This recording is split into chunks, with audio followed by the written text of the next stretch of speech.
Hello everybody. So as you can see, I'm out in the forest at the moment and most of the snow is melted, so it looks like spring might finally be coming. It's actually above zero for once, which is rare. But we're out here in the beauty of nature, and I think there's no better time than now to talk about JRPGs. So people occasionally seem to think that I have some sort of hate for JRPGs. I think a couple people said something to that effect after I put out my review of Nier Automata, because I gave it such a bad review. And generally speaking, I don't really think that's the case. What I have said in the past is that JRPGs are to Japan what like FPS Call of Duty clones are to North America, whereas the Japanese just spew them out. They just mass produce them. They're all like 60, 80 hours long. And a lot of them just don't look like they're very good quality. Particularly stuff made by Square Enix that's not Kingdom Hearts. Although, to be fair, I've only played Kingdom Hearts 2, but I like that one. But, yeah, Japan mass produces them. I know that was like a thing with PS2. There's just so many like JRPGs they put out for it. And it kind of got ridiculous. And I was, the people I was living with, one of the girls I was living with back in university had like a box of JRPGs.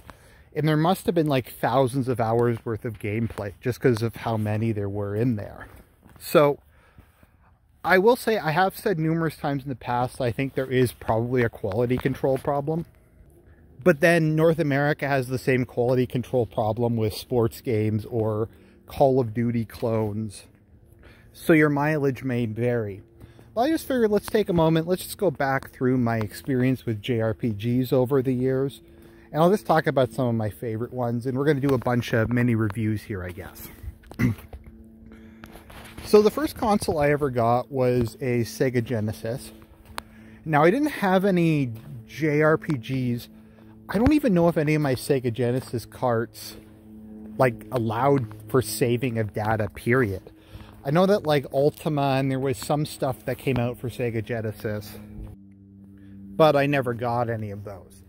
So then I think the next console I got was a Game Boy Color. I had the Pikachu one. Unfortunately, I traded it away to someone years ago, which I feel to this day kind of upset about, but it is what it is. And that came with Pokemon Yellow. And I guess you could say Pokemon Yellow was the first like real RPG I ever played. I don't know if you want to count the Pokemon games as JRPGs. Because I mean, they are RPG games made in Japan, but maybe they're like too mainstream or something. Where they don't really fit into the whole 80-hour long, like 60-hour of cutscenes, whatever.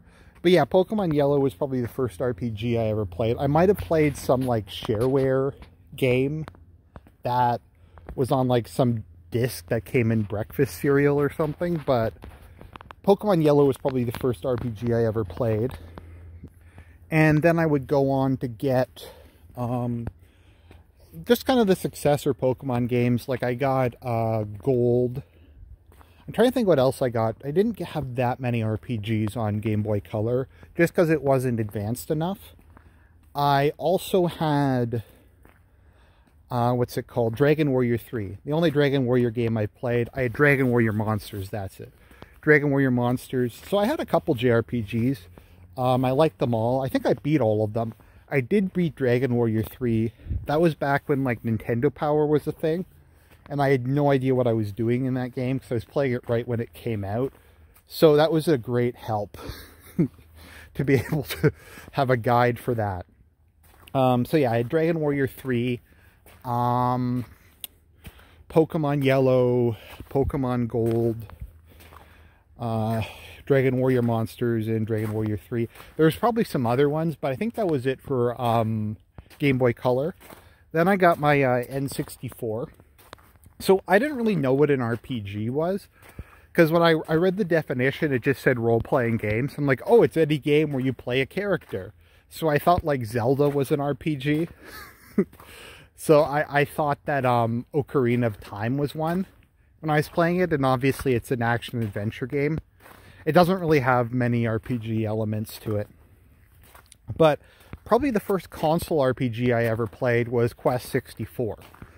I don't know if any of you know about Quest 64 or remember it, but I think it was like one of the first RPGs to come out for like 3D RPGs to come out on a Nintendo console. So it's a really, really freaking weird game. It's kind of like a hybrid of semi-real-time, semi-turn-based. It's really long. The world's really big. There's like a really like abstract, bizarre combat system. I'd probably recommend checking it out, maybe looking at a Let's Play, just because it is really strange and kind of surreal and dreamlike. Actually, it kind of reminds me of a bit of like Dark Souls 2 or something like that. But I did like Quest 64. Of my friends, I was the only one who actually finished it. See, the thing with Quest 64 is there were the 4 different elements, and every time you leveled, you could level up an element. So I chose to put all my points into Earth and then some into water.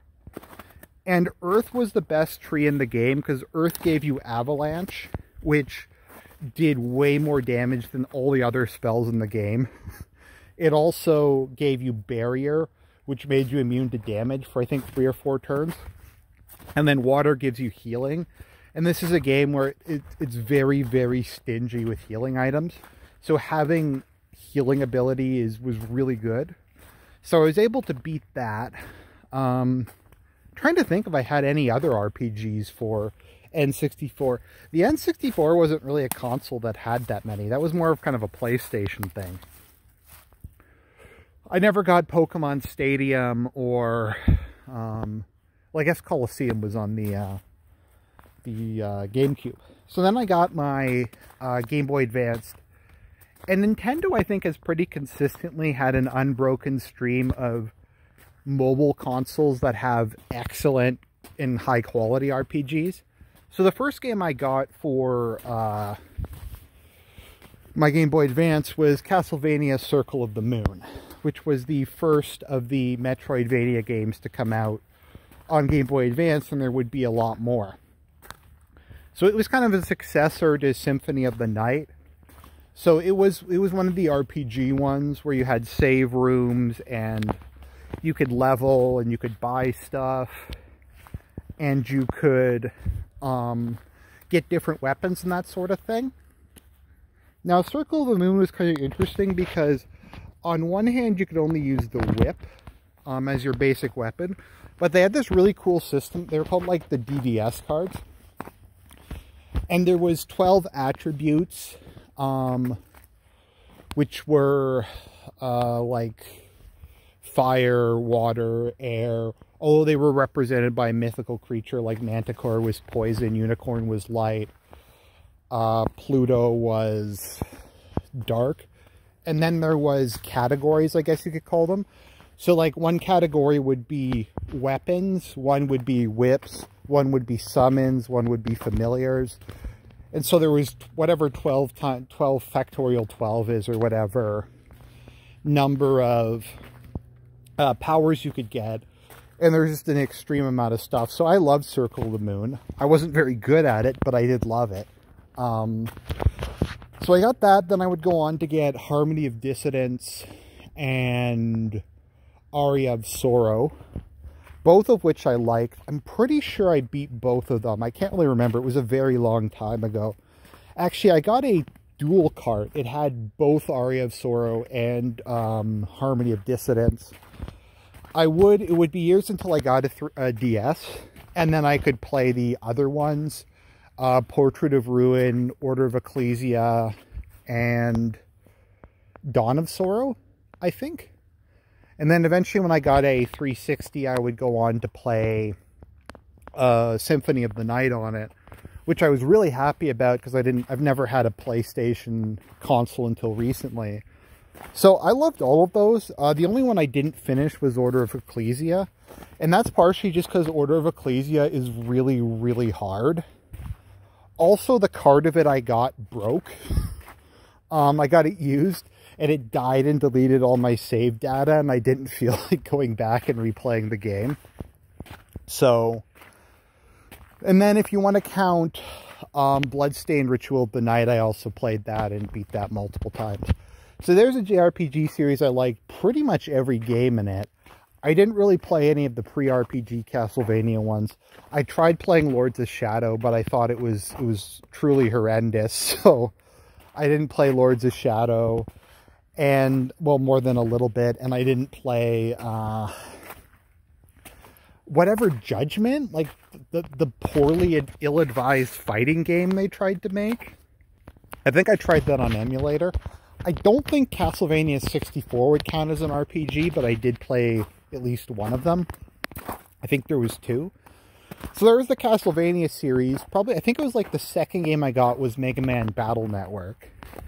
And if you've never played the Mega Man Battle Network series, you're really missing out.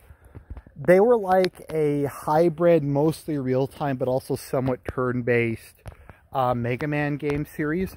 And what's interesting is I haven't really played any of the non-RPG Mega Man games, but these actually have a pretty in-depth plot and like a lot of good characters and stuff. And they made 7 of them, I think. I think there was 6 or 7, and then after they made those, they made a remake of the original on DS that I think was exactly the same except for one extra boss. But the first 3 are really good. 1 is amazing. 2 is pretty good. 3 is one of the best games I've ever played. I put so many hours into 3. If you're going to play one of them, I'd probably recommend 3. They're just great. The music's great. The gameplay is great. The stories are great. The characters are great.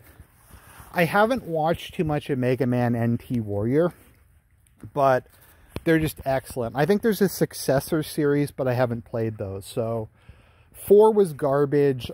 5 was kind of boring, but 1 through 3 were really good.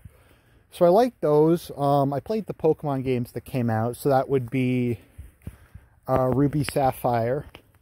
I think the next generation was on DS, so that would be the last Pokemon generation I played for a while. Also the Fire Emblem games, that's another JRPG series I've played pretty much every game in since 6. So 6 came out on Game Boy Advanced in Japan, and it never has come out to my knowledge in North America. It came out in a fan-translated emulator, but the first Fire Emblem game that we got in North America was Fire Emblem 7, The Blazing Sword, which was just titled Fire Emblem. So I got Fire Emblem 7 when it came out, and I loved Fire Emblem 7. It was hard, but it was fun. 6 was really hard, but I was playing 6 on emulator, so I had save states, so that helped out. And then I played all the other Fire Emblem games that have come out. Shadow Dragon I thought just sucked, so I didn't finish Shadow Dragon. But I did play Sacred Stones. What else was there? Awakening, Fates, Three Houses. I beat all of those. I feel like I might be forgetting something in between Sacred Stones. Oh, right, Path of Radiance and Radiant Dawn. I did beat Path of Radiance. Radiant Dawn, I just kind of ran out of time because I was borrowing it from someone and they needed to go on, like, leave. So I never finished Radiant Dawn. Radiant Dawn wasn't, like, particularly great anyways. Path of Radiance is really good. So, yeah, it's a Fire Emblem game. So I'm a big fan of Fire Emblem. I'm a big fan of the Pokemon games and the Castlevania games. I guess those are all, like, Nintendo or pseudo-Nintendo franchises. Because there was a bunch of Castlevania games on PlayStation, but I don't think they were RPGs. I think they were platformers, stuff like Lament of Innocence and stuff like that. I love Castlevania titles. They're the best. So I got those. Another one of my favorite games of all time that I got on Game Boy Advanced was Tactics Ogre Knight of Lotus, which is like a much better version of Final Fantasy Tactics. Really, really good game. Probably, I think that was the first Atlas game I played. I'm a big fan of Atlas. Atlas is kind of fucked in a lot of ways in terms of their difficulty curve, in terms of just how weird and esoteric they get. But I do love Atlas as a company, even if they are, like I said, kind of fucked. But no, Tactics Ogre Knight of Lotus was really, really good. Really long, detailed story, but it featured a fallen angel in the Lance of Longinus. And anything, because that was when I was going through, like, I was watching Evangelion for the first time. So getting to use the Lance of Longinus as, like, a weapon in-game was just so cool for me. So that game was really good.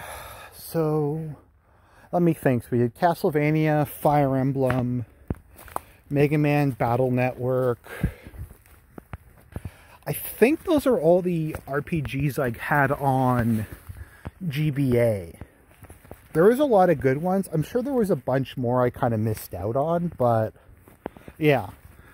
So after that, I got my GameCube, which is probably, if I just say my favorite console of all time, it would probably either be Game Boy Advance SP or GameCube. Now, GameCube is remembered poorly for some reason, but there were a lot of good games that came out on GameCube. A number of them being improved ports from Dreamcast. And I guess any kind of talk about JRPGs on GameCube has to start out with Skies of Arcadia Legends, which was a enhanced port of Skies of Arcadia from Dreamcast, and it's just phenomenal. It's a very long game. The characters are good. The plot's good. It's like it's kind of like an alternate world in the sky where people live on islands and continents floating in the air.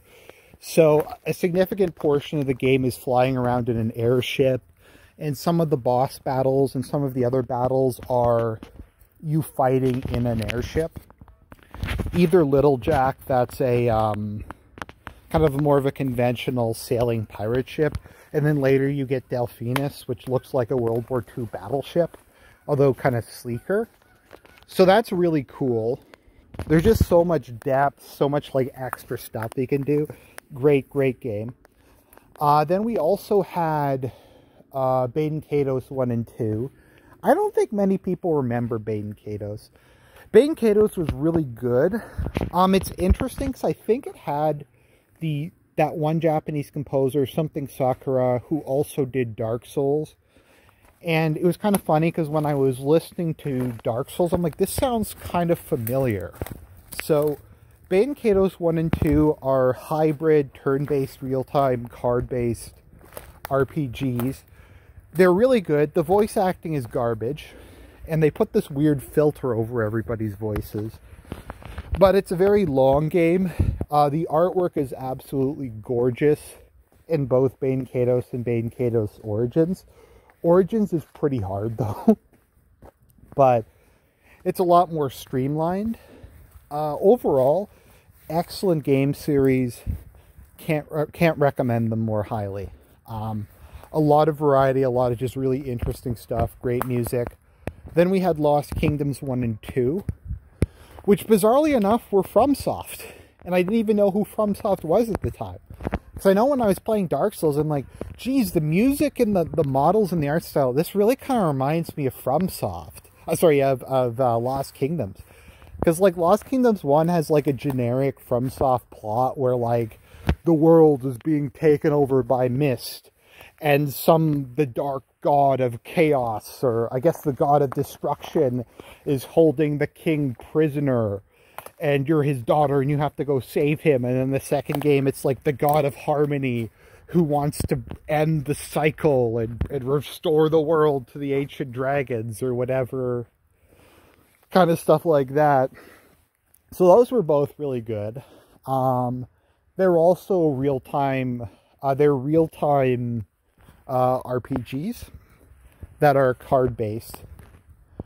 It's kind of cool because, like, when you use a card, the creature within it comes out.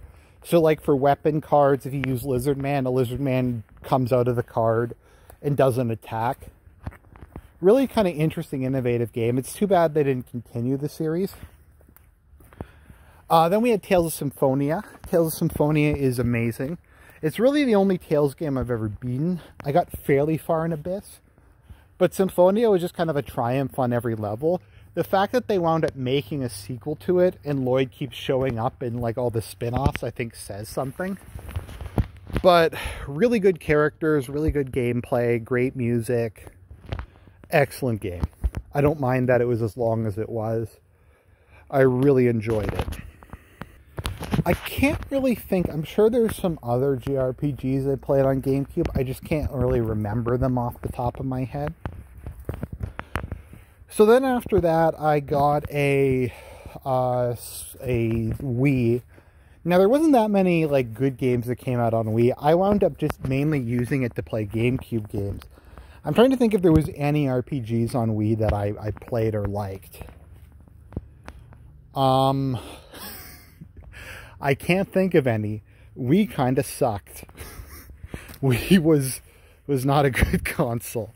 I didn't get a what was it called again? I didn't get a Nintendo Wii U because it looked like garbage. I played a couple JRPGs. I think I played Devil May Cry 4 on PC, although I kind of wish I hadn't.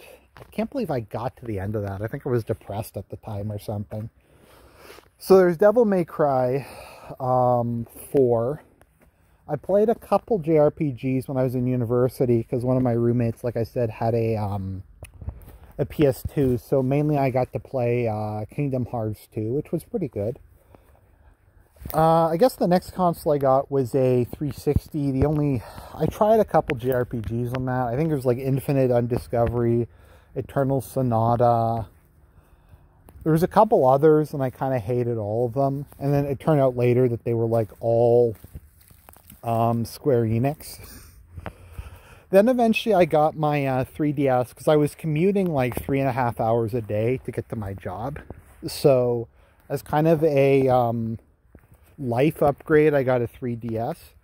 And there's a massive backlog of games because I got a new 3DS XL, but that could play DS games. So I got to play like the backlog of all the Pokemon games I'd missed out for, like Platinum,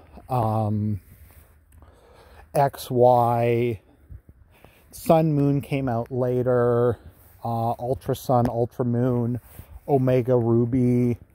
Oh, I forgot to mention, yeah, that's it. I played Leaf Green was the other Leaf Green was the other one I got on Game Boy Advance. So I played those.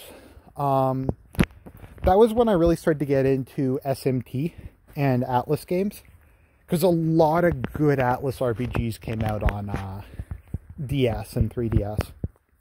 So we have Devil Survivor 1 and 2, which are turn-based RPG strategy games. Both are really good. I think Devil Survivor 2 is much better than the first one, but that's like saying a 10 is much better than like an 8.5. Both of them are great. 2 is probably one of my favorite games of all time. I absolutely love Devil Survivor 2. SMT4 I didn't think was very good. I beat it, but I didn't really like it that much. What was the other ones that there was? I remember there was like a whole bunch of RPGs that I played and I can't remember them. There was the Pokemon ones. I played Hyrule Warriors and Fire Emblem Warriors. I liked Fire Emblem Warriors. I guess that counts as a JRPG. I thought Hyrule Warriors was horrible. I did finish both of them though. I feel like there's some other like 3DS games that I'm forgetting that were RPGs. I forget if I mentioned The World Ends With You, which I didn't like at all. Once again, Square Enix game. That's all I can really think about. So then the most recent console I got was my Switch. Oh no, or maybe before we get into Switch, so then I started playing some emulated games. And particularly I got caught up on some of the Castlevania games I had missed out on when I got my 3DS. And then there was also emulated games, so I started playing the Persona series. So I played Persona 4 and Persona 3 on emulator, and both of those were just phenomenal. Persona 4 I thought was much better than 3.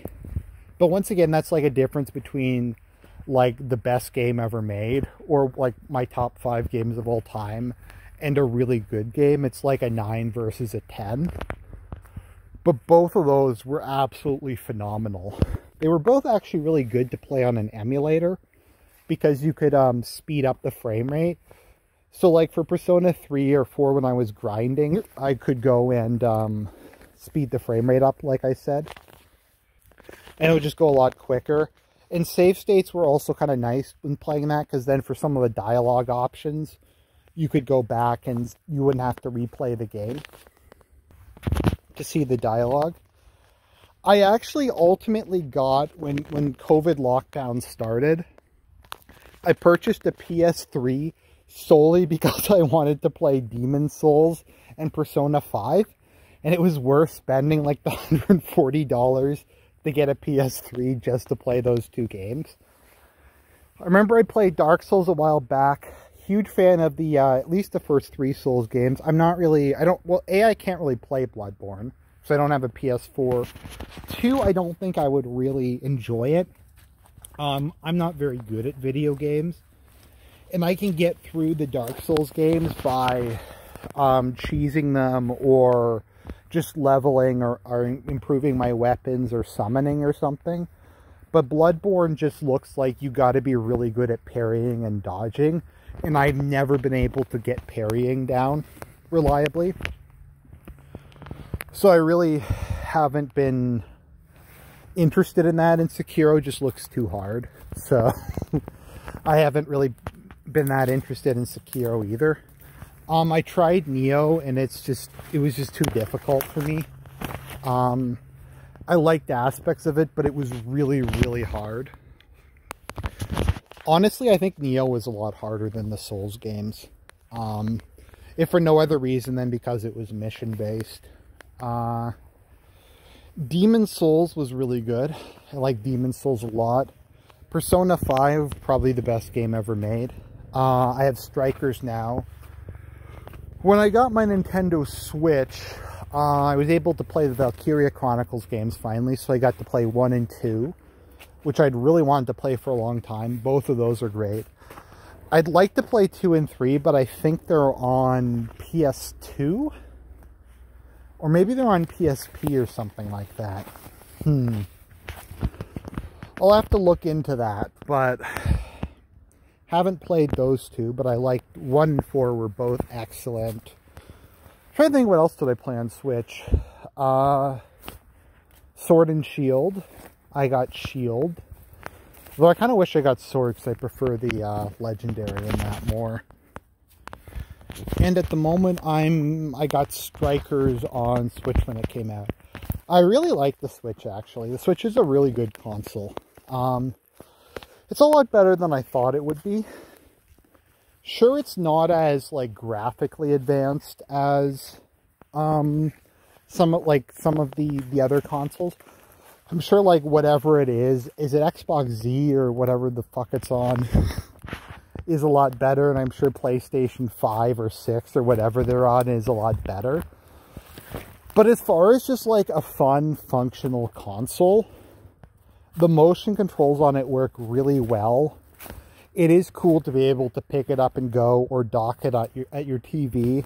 The Pro Controller is a really good controller. It works really well.